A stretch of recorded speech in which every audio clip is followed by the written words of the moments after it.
So I was recently talking to a friend, and during a conversation, he brought up an interesting point to me.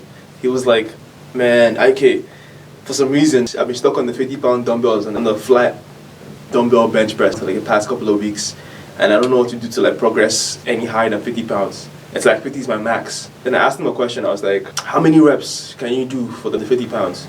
And how many sets can you get that done for? And then he said to me, usually between 6 to 10 reps for 4 sets. And I'm like, what do you mean by 6 to 10 reps? He's like, usually in that range, sometimes more, sometimes less. When I pressed him more for a clear answer, he couldn't give me a clear answer. So I was like, why don't you know exactly how much you can do? Is that, because I don't track, I just go in there and do how much ever I want to do, or how much ever I'm capable of doing. And then that's how I keep on going forward. I keep on progressing like that, is by just going in and doing whatever I can do for the given day. So then I was like, okay, that's cool and all, but how do you know how much you're doing and how much you should be doing to see some form of progress? And I was like, I don't really know, I just do whatever. And when I asked him why, he said he doesn't really have a reason for not tracking. And then he had me thinking, if he's doing this, there's got to be a lot of other people that are lifting like this. And lo and behold, I asked around, and majority of the people I spoke with don't track what numbers they're doing in the gym. That's kind of a bad idea, because if you don't measure, how do you know when you're making progress or not? As Peter Drucker said, what gets measured gets improved. So if you're not measuring whatever it is you're doing, how do you know what's one up next time you show up at the arena? It's like taking jumpers all day and then not keeping track of how many shots you hit and how many you miss.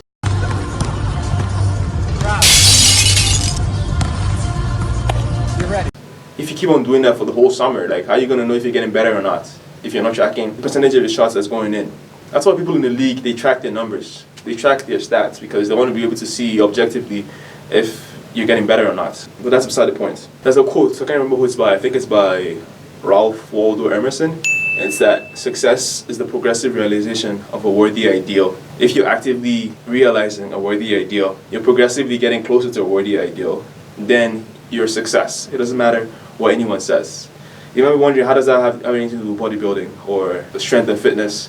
It has a lot, because if you can actively see yourself getting better, or there's no active measure or objective measure for you to see what it is you're improving on, then it becomes harder for you to be motivated to even go to the gym and actively try to better yourself. Tracking is very important because in addition to helping you make progress in the gym via progressive overload, it helps you be motivated because you can see the rewards of your labor. And it's like another extra thing you can do to keep you on track. Just recording whatever you've done.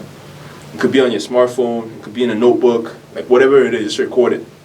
And then that way, next session you're in the gym, you know what target you have to beat, rather than dilly-dallying and wondering that, hey, maybe I did this amount or maybe I did that amount. And then progress becomes a lot easier because you say, for example, last week I did 4 sets of 10 reps. So this week I'm going to do 4 sets of 11 reps. And next week, 4 sets of 12 reps. And then go up from the 50-pound dumbbells to maybe the 55-pound dumbbells, and then bring my reps down, or maintain the same number of reps. But like that way, you have something that's objective that you can go back to and it makes sense.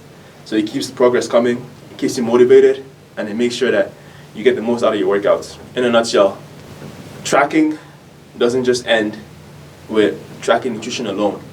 Tracking nutrition is one thing.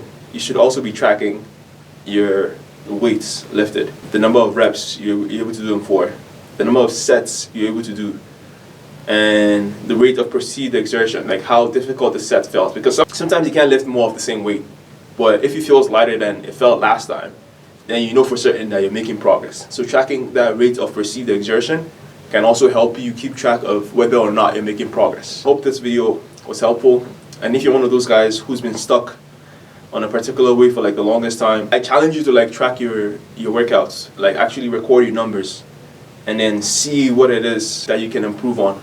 If after tracking for 4 weeks you're not able to progress, I have like a PDF you can download in the descriptions below. It covers a bunch of different plateau busting techniques you can implement and progression schemes, because the biggest problem is people don't know how to progress.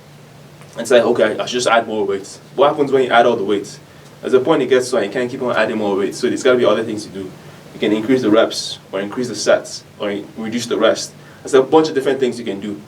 But it all starts with tracking and knowing where you are, and then you can make decisions from there. So I have a PDF I'm going to link in the description below. You can download that to get an idea of a bunch of different progression schemes you can implement, and it'll help you get to that next level. But like I said, it all starts with tracking. What gets measured gets improved. If you don't know what you're doing, you're not going to be able to know what you need to do to help you get to the next level. So you start with tracking, and then being aware of what to do when you get stuck. Anyway, that's all I had for today. Hopefully you found this useful. If you did, like, share, and subscribe. I'm going to catch you guys in the next one. Peace.